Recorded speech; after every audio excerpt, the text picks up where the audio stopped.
الحمد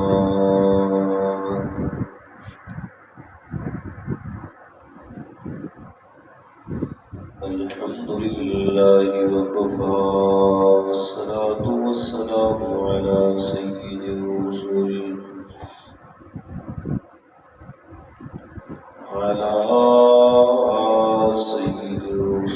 وخاتم الأنبياء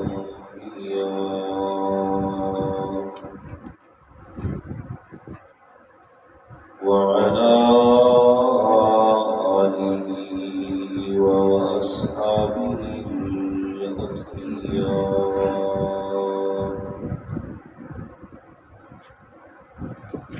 الذين هم خلاصة العرب العرباء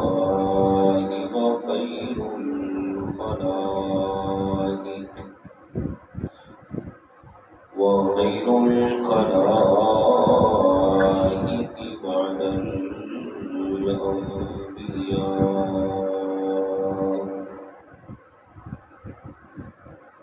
أما بعد فإن خير الحديث كتاب الله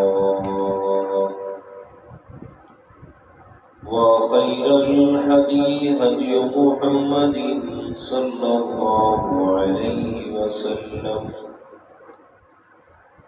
وشر الأمور محدثاتها إن كل محدثة بدعة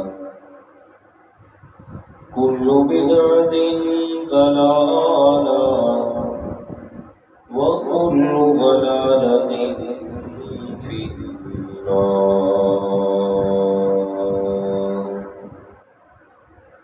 أعوذ بالله من الشيطان الرجيم. بسم الله الرحمن الرحيم.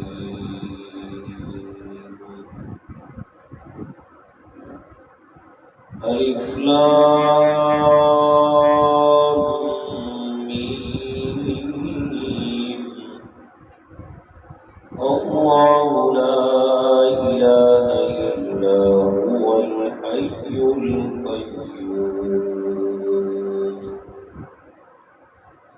نزل عليك الكتاب بالحق مصدقا لما بين يديه وأنزل التوراة والإنجيل من قبل هدى للناس وأنزل الفرقان. إن الذين كفروا بآيات الله لهم عذاب شديد والله عزيز ذو انتقام. إن الله لا يخفى عليه شيء في الأرض ولا في السماء.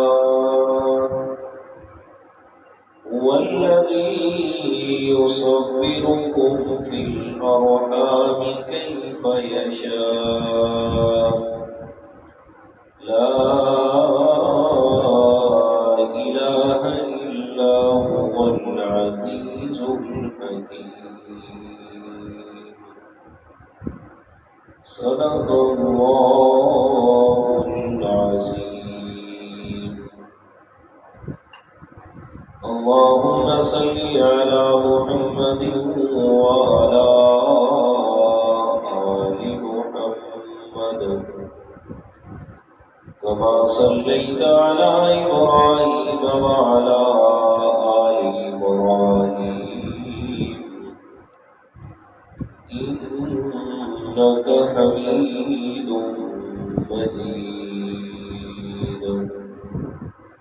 اللهم بارك على محمد وعلى آل محمد كما باركت على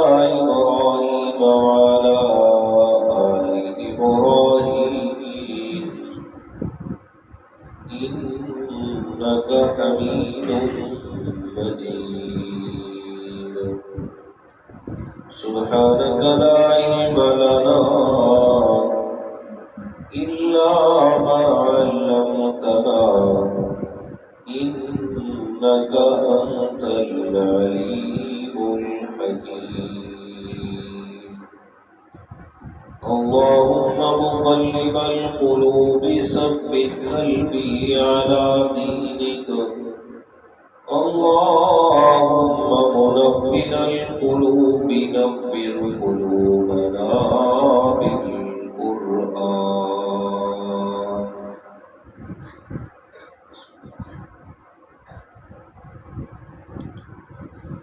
گرامی قدر سامعین،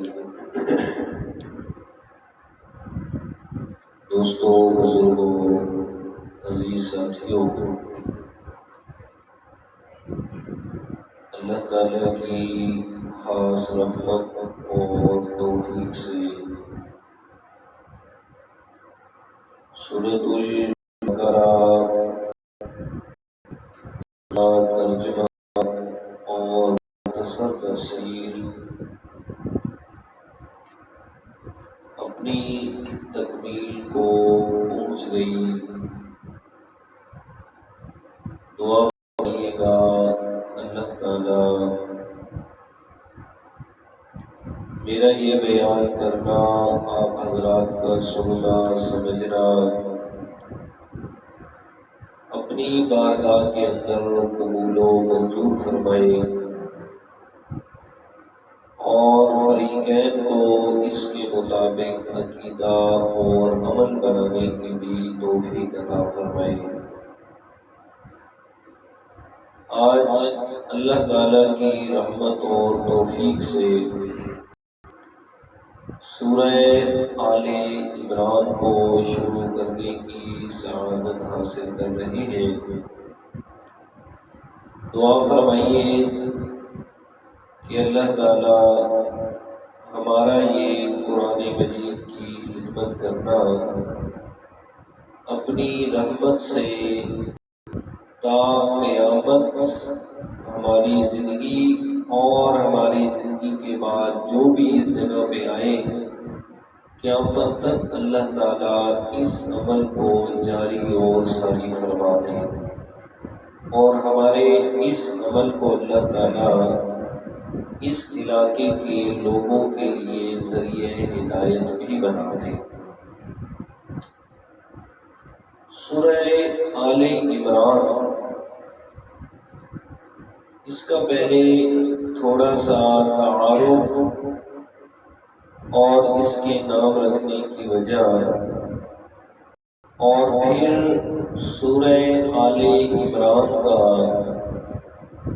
پہلی سورت یعنی سورۃ البقرہ کے ساتھ جو ربط اور تعلق ہے وہ پہلے سمجھ لیں، اور پھر سورہ آل عمران کو ترجمہ اور مختصر تفسیر کے ساتھ شروع کریں گے انشاءاللہ. سورہ آل عمران کا جو یہ نام رکھا گیا وہ اس لیے کہ اس سورہ مبارکہ میں اللہ تعالیٰ نے حضرت عمران اور ان کے خاندان کا تفصیل سے ذکر فرمایا ہے. اس نسبت سے اس سورت کا نام سورہ آل عمران رکھا گیا. اور سورہ آل عمران اس کی فضیلت کے بارے میں بہت احادیث مبارکہ آتی ہیں. ان میں سے ایک حدیث مبارکہ میں یہ دیتا ہوں کہ پیارے پیغمبر امام الانبیاء جناب محمد رسول اللہ صلی اللہ علیہ وسلم نے فرمایا کہ سورۃ البقرہ اور سورہ آل عمران کی تلاوت کیا کرو، اس لیے کہ یہ قیامت کے دن آئیں گی ایسے کہ جیسے دو صف بستہ جماعتیں ہوتی ہیں، یا جیسے پرندوں کی ایک بڑی جماعت جو پروں کو پھیلائے ہوئے اکٹھے اڑ رہے ہوتے ہیں. یہ دونوں صورتیں ایسے آئیں گی اللہ تعالیٰ کے دربار میں، اور اپنے پڑھنے والوں کے لیے شفاعت کرے گی اور اللہ تعالیٰ ان کی شفاعت کو قبول فرمائے گا، اور فرمایا کہ ان کے پڑھنے میں خوش نصیبی ہے اور ان کے چھوڑنے میں ندامت اور حسرت اور شرمندگی ہے۔ اس لیے ان دو صورتوں کی خاص کر کے تلاوت کیا کرو۔ اور دوسری حدیث مبارکہ ہے کہ آپ صلی اللہ علیہ وسلم نے فرمایا کہ سورۃ البقرہ اور سورہ آل عمران کہ جن لوگوں نے یہ دو صورتیں سیکھ لی اس کے ترجمے اور مکمل احکام کے ساتھ، تو گویا یہ دو صورتیں سیکھنے کے ساتھ وہ ایک بہت بڑا عالم بن گیا، اس لیے کہ یہ طویل 3 صورتیں ہیں اور اس میں اللہ تعالیٰ نے پورے قرآن مجید کے اندر جتنے احکامات اور عقائد کا ذکر فرمایا ہے، تقریباً ان 2 صورتوں میں اللہ تعالیٰ نے ان ساری چیزوں کو اجمالاً بیان فرما دیا ہے۔ اس کے علاوہ سورہ آل عمران یہ مدنی صورت ہے، یعنی صورتوں کی تقسیم اس طرح ہوتی ہے کہ کچھ صورتیں مکی ہیں اور کچھ صورتیں مدنی ہیں۔ 86 صورتیں مکہ مکرمہ میں نازل ہوئی اور 28 صورتیں جو ہیں وہ مدینہ منورہ میں نازل ہوئی۔ اور دوسری تعریف یہ بھی کی جاتی ہے کہ جو ہجرت مدینہ سے پہلے نازل ہوئی وہ مکی صورتیں ہیں، اور جو ہجرت مدینہ کے بعد نازل ہوئی چاہے کہ وہ مکہ میں ہی کیوں نہ نازل ہوئی پھر بھی وہ مدنی صورتیں ہی ہیں۔ تو سورۃ آل عمران بھی ہجرت مدینہ کے بعد نازل ہوئی، اس لیے یہ صورت بھی مدنی صورت ہے۔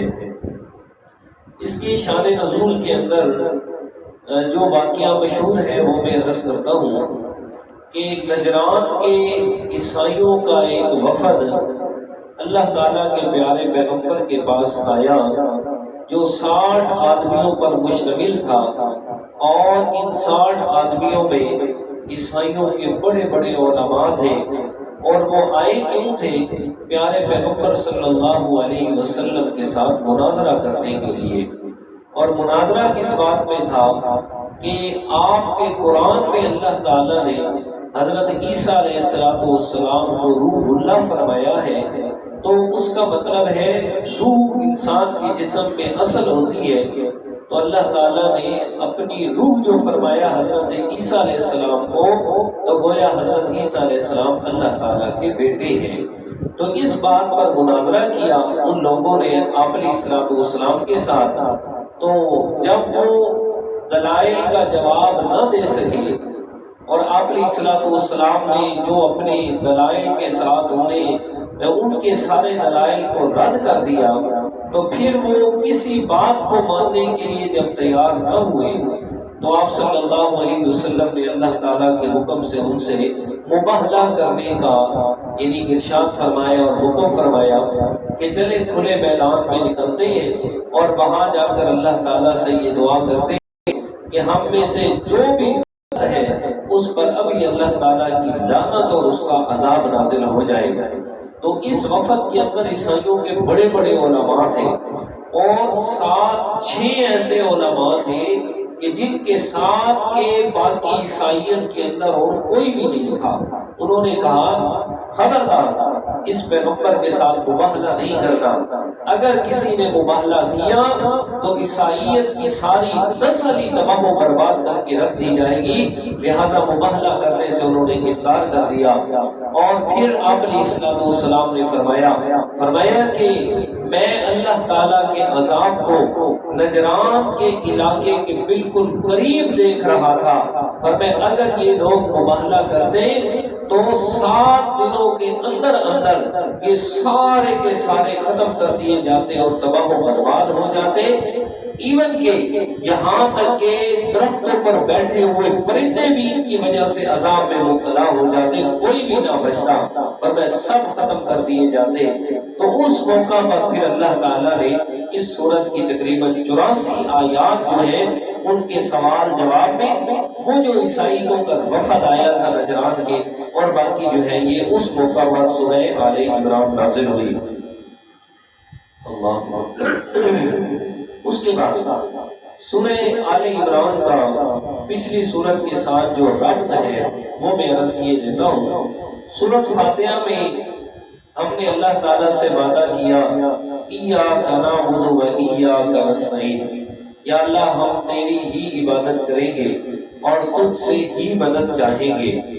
اور پھر سورۃ البقرہ کے ساتھ سورۃ الفاتحہ کا جو ربط بنا وہ یہ کہ لا نعبد ولا نستعین بقرۃ کما عبدت الیہود، کہ یا اللہ ہم یہودیوں کی طرح گائے کی عبادت نہیں کریں گے بلکہ ہم صرف تیری ہی عبادت کریں گے۔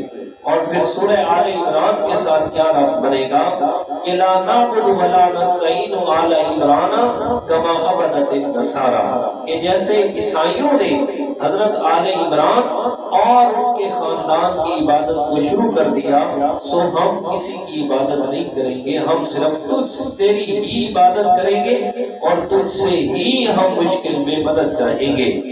اور دوسرا ربط جو ہے اس کا یہ ہے کہ سورۃ البقرہ کے آخر میں فرمایا تھا فانصرنا علی القوم الکافرین، کہ یا اللہ کافر قوم کے مقابلے میں ہماری مدد کرنا اور ہماری نصرت کرنا۔ یہاں ان کافروں سے مراد کون لوگ ہیں کہ کن کافروں کے مقابلے میں اللہ تعالیٰ سے مدد مانگی جا رہی ہے؟ سورہ آل عمران کے اندر جو ہے ان لوگوں کی تعیین ہوگی کہ وہ کون سے مشرک اور کافر لوگ ہیں۔ اس کے بعد سورۃ البقرہ میں تمام تر قرآن مجید کے مضامین کو اجمالی طور پر بیان کیا گیا۔ اب سورہ آل عمران میں 4 مقصودی مضامین بیان ہوں گے: توحید، رسالت، جہاد اور انفاق فی سبیل اللہ، یعنی اللہ تعالیٰ کے راستے میں مال خرچ کرنا۔ یہ آپس میں ربط ہے پہلی سورت کے ساتھ، اور اس سورت کو جو خلاصہ ہے چند ایک الفاظ اس کے بارے میں بھی عرض کر دیتا ہوں کہ اس سورت میں اللہ تعالیٰ نے مشرکین کی طرف سے آنے والے بہت سارے اعتراضات جو خاص کر توحید کے بارے میں تھے اور رسالت کے بارے میں تھے، اللہ تعالیٰ نے ان شبہات کا جواب ارشاد فرمایا ہے۔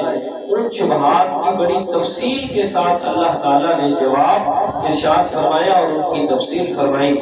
جیسا کہ ان کا ایک شبہ یہ تھا کہ حضرت عیسیٰ علیہ السلام کے بارے میں اللہ تعالیٰ نے روح اللہ اور کلمت اللہ کے لفظ استعمال فرمائے، تو جب روح اللہ ہو گیا، کلمت اللہ ہو گیا، تو گویا حضرت عیسیٰ علیہ السلام اللہ کے بیٹے بھی ہیں اور ہماری عبادت کے لائق بھی ہیں اور سو مالک و مختار بھی ہیں، اس لیے تو ہم ان کی عبادت کرتے ہیں، حضرت عیسیٰ علیہ السلام کو اپنا الہ اور معبود سمجھتے ہیں۔ اسی طرح ان کا ایک اور شبہ جو تھا وہ یہ تھا کہ حضرت عیسیٰ علیہ السلام مادرزاد اندھوں کو ٹھیک کر دیتے ہیں، تو معلوم ہوا کہ ان کے قبضہ قدرت میں کچھ نہ کچھ تو ہے نا، کوئی نہ کوئی تو ان کے پاس اختیار ہے، تو اس لیے ہم ان کی عبادت کرتے ہیں، وہ خوش ہوتے ہیں، ہمارے کام ہو جاتے ہیں۔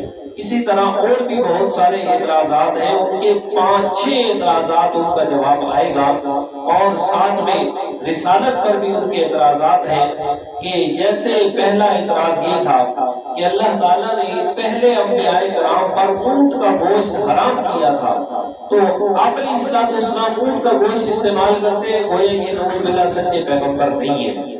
تو اس کا جواب بھی تفصیل سے آئے گا کہ اللہ تعالیٰ نے انبیاء کرام پر اونٹ کا گوشت حرام نہیں کیا تھا، بلکہ یہود و نصارہ پہ، یہودیوں پہ گوشت حرام کیا تھا، ان کے کرتوتوں کی وجہ سے ان کو سزا کے طور پر حرام کیا گیا، نہ کہ پہلے انبیاء کرام پر حرام کیا گیا۔ پہلے انبیاء کرام پر بھی حلال تھا، آپ صلی اللہ علیہ وسلم پر بھی کیا ہے، حلال ہے، وہ استعمال کرتے ہیں۔ دوسرا شبہ یہ تھا رسالت کے بارے میں کہ پہلے سارے انبیاء کرام کا قبلہ بیت المقدس تھا، اگر یہ سچا پیغمبر ہوتا تو اس کا قبلہ بھی بیت المقدس ہوتا، یہ بیت اللہ کی طرف کیوں رخ کر کے نماز پڑھتا ہے؟ تو گویا اس کی نبوت کو ہم ماننے کے لیے تیار نہیں ہے۔ اور تیسرا رسالت پہ شبہ یہ ہے کہ غزوہ احد میں آپ علیہ السلام کے ہوتے ہوئے بھی مسلمانوں کو شکست آ گئی، اگر یہ سچا پیغمبر ہوتا نعوذ باللہ تو شکست کیوں آتی، کیوں ہار جاتے یہ جان؟ اس لیے ہم اس کو ماننے کے لیے تیار نہیں ہے۔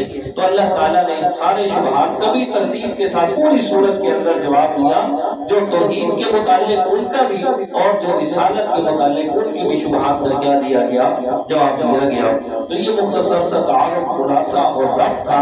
اب صورت کی طرف آتے ہیں، اس کا دیکھیے گا دعویٰ اور پھر اس پر دلائل، اور اس میں دلیل عقلی بھی ہوگی، دلیل نقلی بھی ہوگی، دلیل وحی بھی ہوگی، وہ ساری چیزیں میں ساتھ ساتھ جو ہے وہ ان کی نشاندہی کرتا ہوں گا۔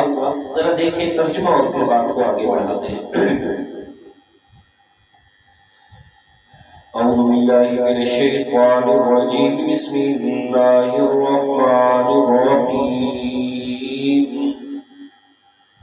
الف لام میم، اللہ اعلم بمرادہ، اللہ لا الہ الا هو الحی القیوم۔